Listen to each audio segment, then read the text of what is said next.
dear learners, welcome you all to the official YouTube channel of SRN International School, Jagatpura, Jaipur, Rajasthan. I am a faculty of social science at SRN International School. Today in this video, I'll be explaining the topic maps, how they help us from chapter 2 of grade 6 Geography reference textbook. Topics which I would be covering here are the brief introduction of the chapter maps, how they help us.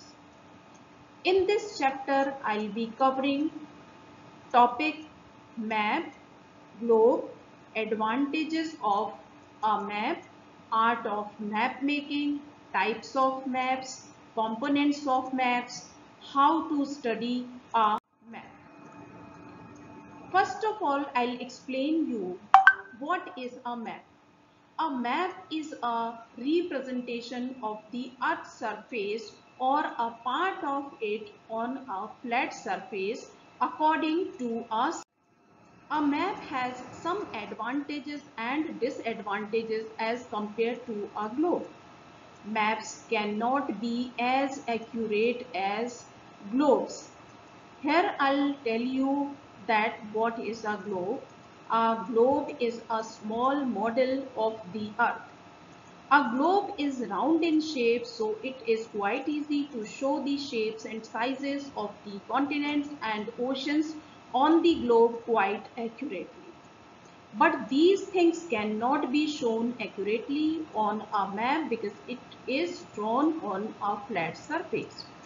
As it is quite impossible to flatten a round shape completely, shown the northern and southern portion of the earth are stressed out of portion on a map. Not only map has disadvantages, here I'll explain you advantages of a map.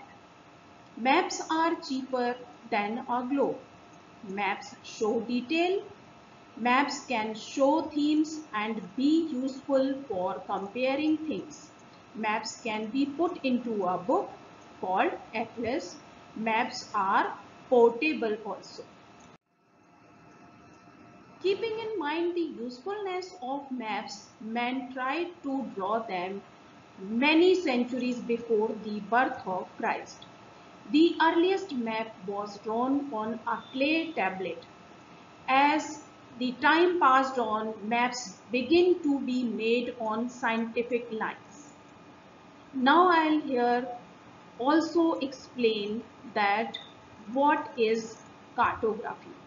The science of map making is known as cartography, and a person who draws or produces maps is called a cartographer. Today, maps are drawn on computers.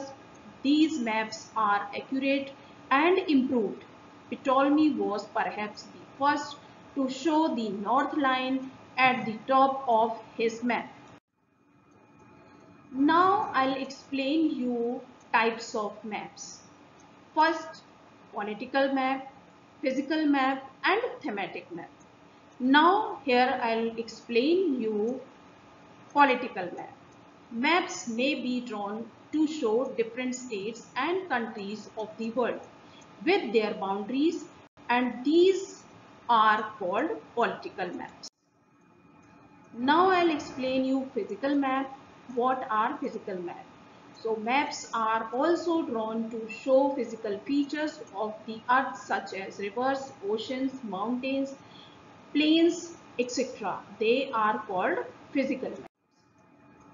Maps which represent a particular theme for topic like weather conditions, vegetation, industries, climatic zones, etc. They are called thematic maps. Now here you should also understand components of maps, because if you know components of maps, then only you can draw a map. So these are directions, distances and locations. First of all, I'll begin with the first component of the map, that is direction. On maps, the directions are shown with the help of an arrow, usually drawn on the right hand margin of the map. The tip of the arrow is marked N, which means that it is pointing towards the north. If the north direction is known, you can very easily find out the other three directions, namely south, east and west, called the four cardinal directions.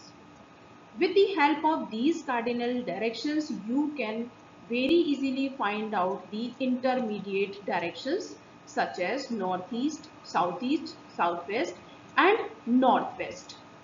Now we will know about the second component of the map, distances.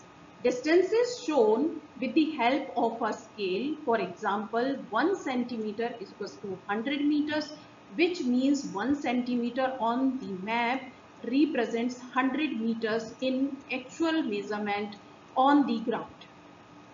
By scale, we mean a measuring line on a map which helps us to find the correct distances between various points on a map.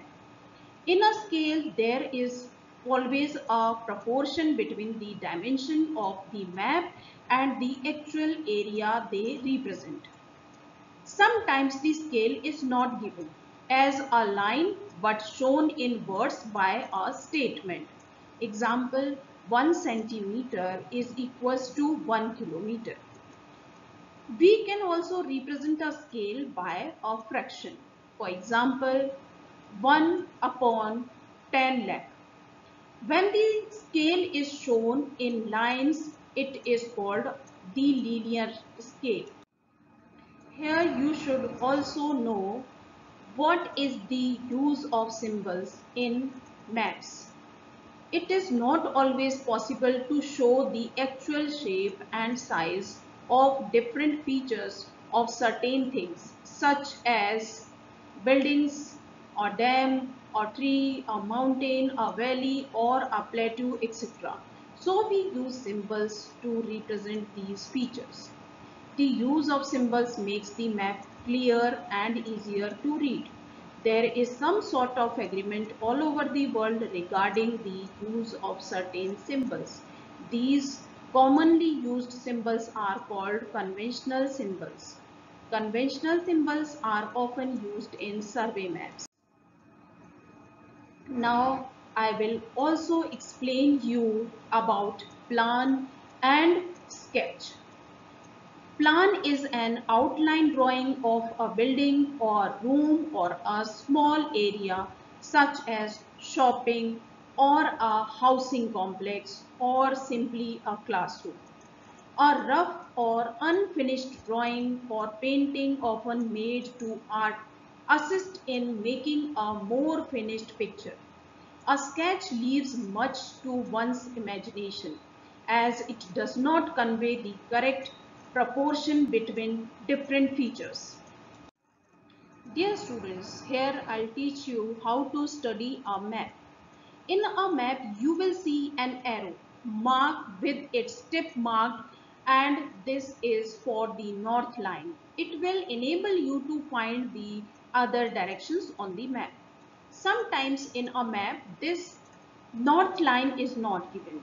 It should not cause any confusion or difficulty because by convention and practice, the top of a map is always taken to be north. With the help of north line, you can tell the direction of any place.